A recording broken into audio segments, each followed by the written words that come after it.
Lord Shiva has the strength to consume halahal. On his advice, everyone went to Shiva and requested them to save them from this certain death. Lord Shiva did not even think twice. He got up and collected all halahal in his palms. He then took his palms towards his mouth and drank the deadly poison.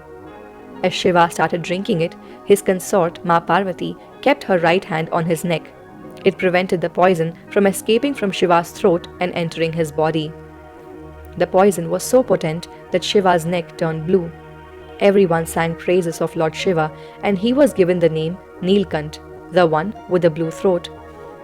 It is said that a few drops of halahal fell from Shiva's hands and were consumed by the snakes, scorpions, and other serpents, and this incident made them venomous. Later, many treasures emerged that were accepted by Lord Vishnu, the Devas, and the Asuras. Lakshmi, the goddess of wealth, becomes Vishnu's eternal consort. Divine nymphs or apsaras like Rambha, Menaka, Punjisthala choose the Devas, and Sura, the goddess of alcohol, goes to the Asuras. Parijat, the divine flowering tree with blossoms that never wilt, is taken to Indralok by the Devas. Kamadhenu or Surabhi, the divine wish-granting cow, is taken by Vishnu, and he gives it to the sages to use the ghee from her milk for sacrifices and rituals. Many other valuables and supernatural beings emerge, and in the end, Dhanvantari, the heavenly physician, appears with a pot of Amrit in his hand. As soon as the Amrit appeared, everyone left the churning and ran towards it. However, the Asuras, being stronger, snatched the pot of Amrit from Lord Dhanvantari and ran away. A fight broke out between the Devas and the Asuras. Amidst the fight, an Asura got hold of the pot and fled. The Devas again turned to Vishnu for help. Vishnu reclaimed the Amrit and gave it to Garuda, who was his own riding eagle. Garuda carried the precious vessel away from the battlefield. Suddenly, their commotion was disturbed by the sweet sound of anklets. As they turned around, they were awestruck. Standing amidst them was the most beautiful woman they had ever seen. They became so engrossed in her beauty that they forgot about the Amrit. They gathered around her and asked her who she was and where she came from. The woman told them that her name was Mohini, and she was passing through the area and was distracted by the loud noises coming from the place. She came down to check the reason for the commotion.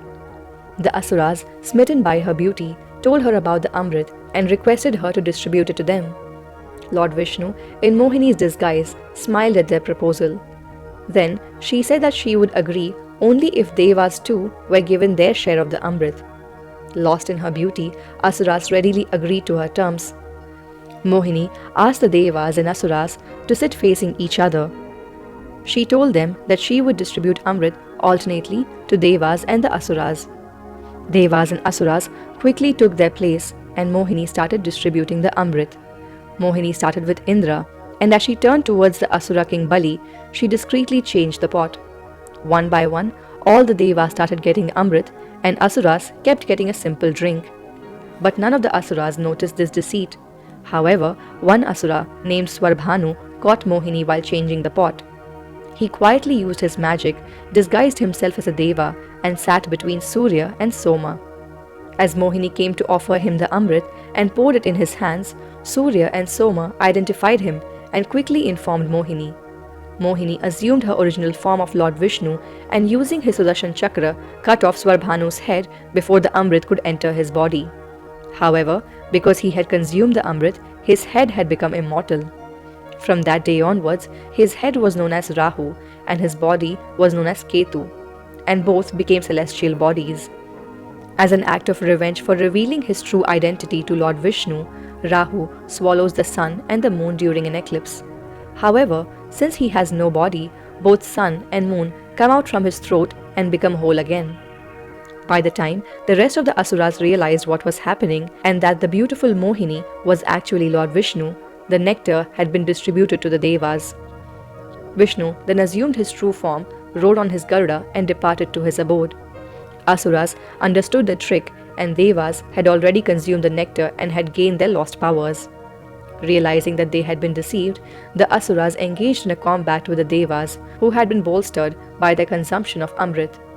Indra fought Bali, Kartikeya fought Tadaka, Varuna fought Heti, Yama fought Kalanebha, Brihaspati fought Shukra, Mitra fought Praheti, Vishwakarma fought Maya, Vrishapati fought Jambha, Shani fought Naraka, Savitri fought Vilochana, Chandra fought Rahu, Vayu fought Puloman, and Aparajita fought Namochi.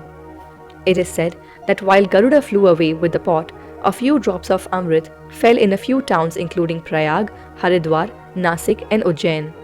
The Amrit purified these places, which is why the Kumbh Mela is celebrated in these locations every 12 years. However, this incident does not find any evidence in the ancient texts.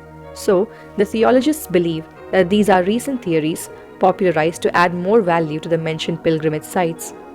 Another popular belief is that while fighting for Amrit, the Asuras did drink a handful, which made them immortal. Thus, the fight between the Devas and the Asuras continues to this day, which is a symbolic of the inner fight between good and evil that goes on in the mind of every living mortal.